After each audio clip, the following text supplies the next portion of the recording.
Clemson FSU, Saturday, 7:30 Eastern Time on ABC. There's some confusion. In fact, there's a lot of confusion about the spread on this game. Some of you expected Clemson -10, and that was just never going to happen. Clemson is a little over a field goal favorite here.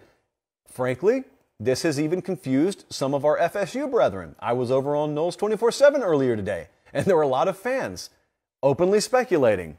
How are we only a 3.5-point dog? Well, you've got the road baked in here, so this is a little bit lower than it would be if they played in Charlotte, but also there's this due-up situation that Clemson's been in for 3 weeks now.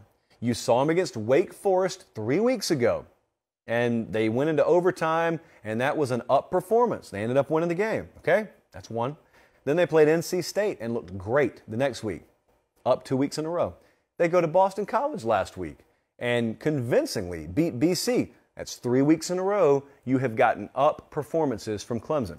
Now, here's what history tells you about college football. You rarely get 3 of those weeks in a row from college teams. You certainly rarely get 4 of those in a row. What an odds maker's trying to do is stay ahead of that, because the odds maker knows there's some very sharp people who love to blindly bet that sort of thing, and they've probably been profitable doing such for a long time. So they were not going to put 7 out there either. They put 3.5 out there. I think there's some Clemson money coming in later in the week. So if you want FSU, I'd sit around and wait. If you want Clemson, I'd move right now. I'll tell you where we are on this after I explain to you my thinking. So Jordan Travis, quarterback there for FSU. He's number 4 in terms of quarterbacks with most 20-plus yard plays this season, so the explosive types. And that is greatly assisted by a pretty good ground game. Right now, FSU is number 1 in the ACC in yards per carry. They're number 2 in the ACC in rush yards per game. Perfect little yin and yang. One complements the other. You get how that works. Here is the big problem when Clemson comes to town. They bring a total wrecking crew defensively. And, of course, they're number 1 by a mile in most rushing defense statistics. And you find out, like so many teams have before, it looks good on paper. Like all these stats I just read, it looks good.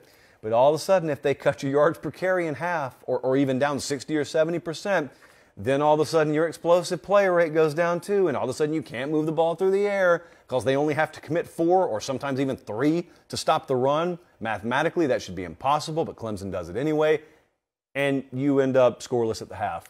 And I think that could be in the cards for FSU. I think a lot of people who have watched these two teams play think that. So if this point spread were to validate, it would require Clemson struggling offensively. We understand that. Let's move on. And I want you to keep in mind, when we're talking about explosive plays now, yeah, we got Jordan Travis there at 4th. DJ's right behind him at 5th. So both of those guys, in terms of plays of 20 yards or more, have been very comparable this year. Clemson is scoring, they're scoring 39.3 points per game. And I'm very interested to see the impact, if any, that, Ja'Kai Douglas, I think Mike Norvell said they're getting him back. And so he's kind of a do-it-all guy for FSU. We'll see. He's the kind of guy where you could look in the stat sheet and he's already got 7 touches in the first half. It could be nothing. We'll see. Anything helps at this point. Dynamics and even the model scream low spread and tight game. So everything about this computer over here that I trust agrees with the Vegas number. I do not buy into it. So let's take a look, just for argument's sake, at what the Vegas number is. It's 3.5. The model has Clemson -1.5. So the model is even more bullish on a potential FSU upset than Vegas is.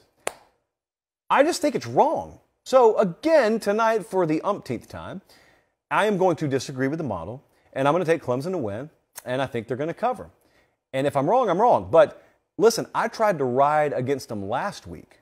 I thought Boston College was in position situationally to catch them in a sleepy spot, and that did not happen. And I certainly don't think it's going to be a sleepy spot here. If you beat Clemson, you just got to beat them this Saturday. I don't think FSU's ready to do it. I'm going to say it again. If I'm wrong, I'm wrong. Like that matters at all. But I'm going to take Clemson to win. I'm going to take Clemson to cover. Situation should call for the upset there. I don't think it's going to happen. Thanks for watching, guys. Don't leave yet. Don't leave yet. Make sure you like the video and please subscribe to the channel. Not just for me. That's how we keep this entire thing free.